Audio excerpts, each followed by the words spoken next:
I answer the phone, and this is what I hear. Dr. Noble, I know you don't know me, and I know this is last minute, but I need to fly you in next week so you can spend an entire day with my food service staff. My name is Bob, and I'm the superintendent of XYZ School District. We just completed a district-wide survey, and the results are scary. We have discovered that all of our children at all of our schools in this entire district hate our cafeteria ladies. As a matter of fact, we have reports of children being in the classrooms crying when it's time to go to lunch because these cafeteria workers have traumatized these kids. They yell at the kids. They scream at the kids. Our children do not want to go to lunch. Dr. Noble, I've heard from some of my colleagues, school district superintendents from around the country. I've heard from some of them how they have brought you in to do some training with their staff and their training with their administrators, even training with their school boards. So now it's my turn. I need you to come in and spend some time with this group and turn them into a kinder, gentler group of cafeteria ladies before the school year starts in 2 weeks. Can you handle that? And by the way, the school board, the people who hired me, the school board has made it abundantly clear that if I don't fix this problem, and if I don't reduce the number of complaints, my job is in jeopardy. This job has been one crisis after another, but I don't think I can make it through this one. How quickly can you get here? Does that type of angst sound familiar to any of you? Does it feel familiar to any of you? You're a leader, and you're dealing with some significant problems, some major issues, and you don't quite know what to do, and you don't quite know what the solution should be, but you do know one thing. If you don't fix this problem, if you don't handle this adversity, heads are probably going to roll beginning with yours. There's something admirable. There's even something heroic about people who are able to overcome adversity. We like people like that, don't we? People who are able to turn setbacks into comebacks. In fact, we like to ask people like that if they could bottle all of that stuff up and sell it to us. We really love dealing with people like that. But what if I were to tell you that this ability to overcome adversity, this ability to be resilient, especially for those of you in leadership positions, this ability to bounce back is not quite as difficult as you might think. In fact, it's pretty simple. It's so simple that most people miss it. But I have a strange feeling that you're here today or you're watching this video today because you don't want to be like most people, am I right? Most leaders miss it, but the best leaders get it. You want to know what it is? Tell me you want to know what it is. Lean in. Lean in. Here we go. Watch this. It really is simple. When the leader harnesses the awesome power of why, they overcome adversity and they inspire their employees to do the same. In other words, when the leader understands the why behind what they do, when the leader understands the purpose behind their position, and not only the purpose behind their position, but the purpose behind their organization, they are able to overcome any adversity and they're able to create a resilient work environment. And folks, these are not the maniacal ramblings of a leadership coach and an author and a speaker. There is empirical, scientific evidence that solving for why helps you to overcome adversity and bounce back. Watch this. As far back as 1963, Viktor Frankl, Austrian psychiatrist, whom I think we've heard a quote from Viktor Frankl earlier today. Viktor Frankl, Holocaust survivor, by the way, said this: "Deep within us all, there exists an intrinsic longing to uncover meaning and purpose, empowering us to weather life's toughest storms." In other words, solving for why helps you to overcome adversity. But not only Viktor Frankl, Dr. Carol Riff, American psychologist from the University of Wisconsin-Madison, said back in 1989, finding purpose in life correlates with resilience, personal growth, and psychological and spiritual well-being. In other words, solving for why helps you to become more resilient. Knowing your why and getting that why across to the people you lead is essential. That's what every leader needs to know. Watch this. The best leaders, and again, I know I'm talking to everybody in this room because you are not satisfied with mediocrity. The best leaders use the power of why, the power of purpose, to skillfully handle their own adversity and inspire their employees to do the same. I'm going to show this to you. Let's revisit. Everybody remember Bob, the school district superintendent who called me in a panic because he was facing two types of adversity. Watch this. The first adversity he was facing was that he was dealing with an unmotivated workforce.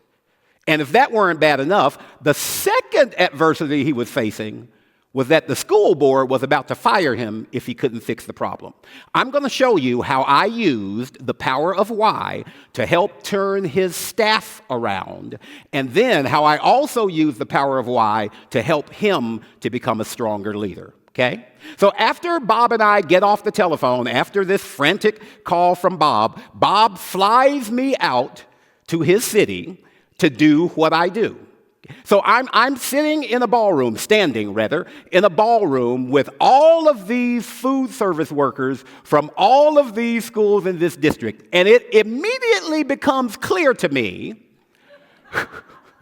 why these kids are so scared of these cafeteria ladies. I mean, some of these ladies look like they've been kicked out of WWE for steroid abuse. These are some rough looking. I mean, if I took this group to the zoo,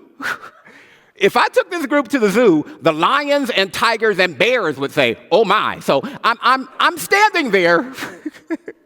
Kids, ask your parents about the Wizard of Oz. So I'm standing there. So here's how I decide to begin. Looking at this angry group of people who obviously do not want to be here. I said, "Okay, can somebody here tell me what your job is? Can somebody here describe for me the work that you do?" I will never forget, one lady right in the middle stands up, arms folded, scowl on her face, and dripping with attitude. "What do we do? I can tell you what we do. We slap square pizza, mashed potatoes, and corn on a tray, and we give it to children." Now, actually, she said cheering. We give it to cheering. Now, can we go home? I can see I've got my work cut out for me, so I'm like, okay. Ladies, can somebody here tell me why these children get free school lunch in the first place? Now, I'm going to give you all the Reader's Digest version. It took me a couple of hours to get them to this point, but I asked them, somebody tell me why these kids get free lunch. From this side of the room, somebody stands up and says, "Well, these children get free school lunch because most of the time their parents cannot afford to give them healthy, nutritious meals every day." I said, interesting. And if children do not have healthy, nutritious meals, how does that affect their behavior? And that's when the cafeteria staff got really animated. They said, "Dr. Noble, that's it. You hit the nail on the head. These kids do not eat right. I mean, they're eating donuts for breakfast. They're eating Snickers bars for breakfast. So by the time they get to school, they're high on sugar. They're bouncing off the walls. And the teachers don't help us. The teachers just drop the kids off in the cafeteria. So sometimes we have to yell to get these kids to do what they're supposed to do. Sit down. Shut up. Eat your food." Dr. Noble, you're absolutely right. If these kids ate better, they'd be better behaved. I said, interesting. And if they were better behaved, how would that impact the work that you do? One of them stands up and says, well, if these kids are better behaved, then they can focus, they can concentrate, and they'll grow up to be responsible citizens, and our jobs would be a whole lot more enjoyable.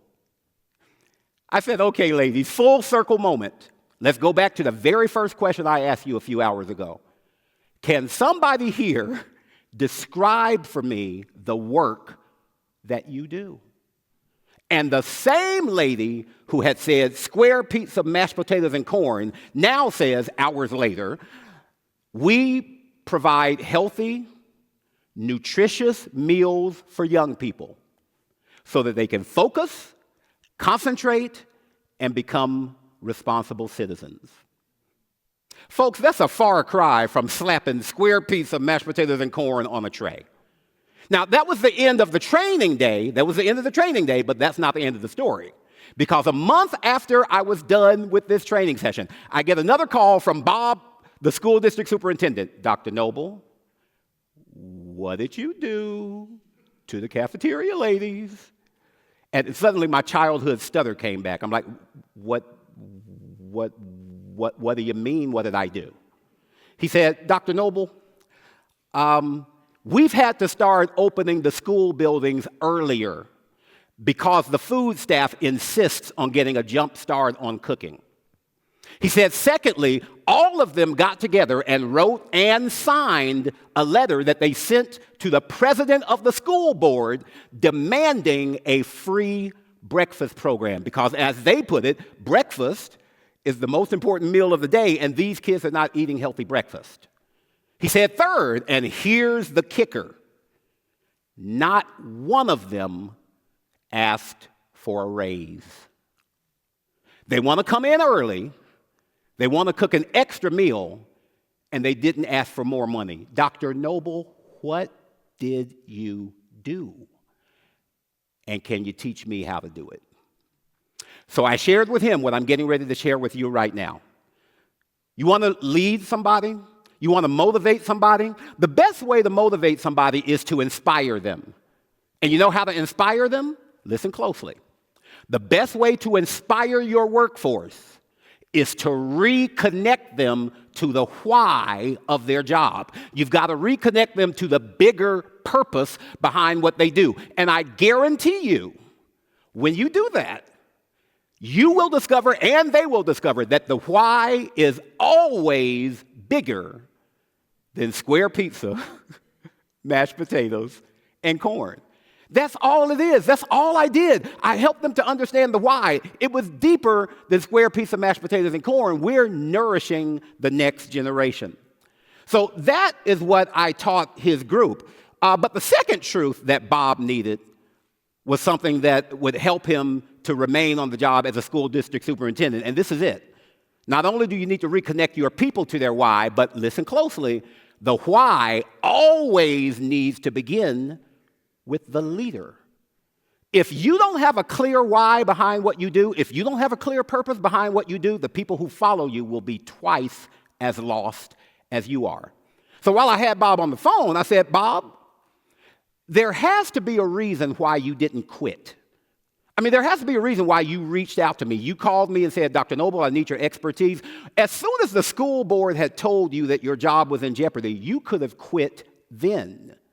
But you didn't quit. You reached out to me for help. Tell me why you did that. Bob said, you know what? I'm not quite sure why I didn't quit.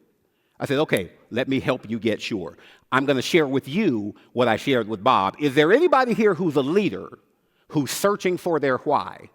Is there anybody here who plans on being a leader after you graduate from college, whatever the case may be, and you want to find your why so that you can motivate your team, so that you don't have people screaming square piece of mashed potatoes and corn? Here's this, okay? I'm going to show you what I taught Bob, and I'm going to give it to you as well, and I'm going to give you some homework assignments. You know, this is college, so there will be homework. Everybody ready?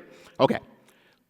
Question number one. These are three questions you have to ask and answer. This is what I share with Bob. I share it with you. There are three questions you have to ask and answer in order to arrive at your why. Question number one. What do I know to be true in life beyond the shadow of a doubt? In other words, fill in this blank. If there is one truth I know, it is fill in the blank.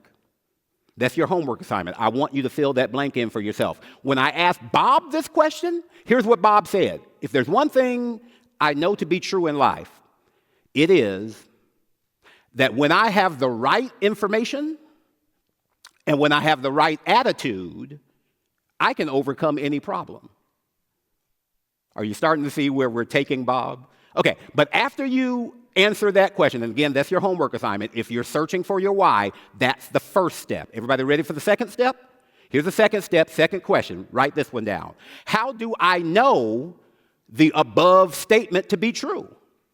Whatever you fill the blank in with for number one, you want to ask a follow-up question. And the follow-up question is this. How do I know that to be true? Remember, Bob said, if I have the right information and the right attitude, I can solve any problem. I said, great, Bob. How do you know that to be true? He said, well, whenever I have approached any problem in the past with the right attitude and the right information, I've handled it. And the opposite is true.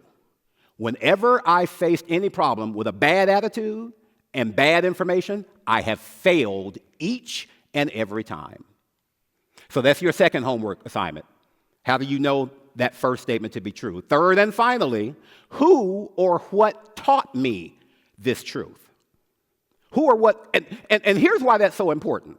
The reason why this is important is because it's important to understand the people who have shaped your thoughts, the people who have shaped your philosophy, because a part of them is now in you. So it helps you to reconnect with them. It helps you to understand your why and your purpose because you realize the people who impacted you. So you see, having a resilient why, having a strong why is not just some motivational concept from a motivational speaker. It is an essential part of the toolbox for any leader. Listen, with the right information and the right attitude, you can overcome any adversity and help the people you lead to do the same thing. Now find your why and knock them dead.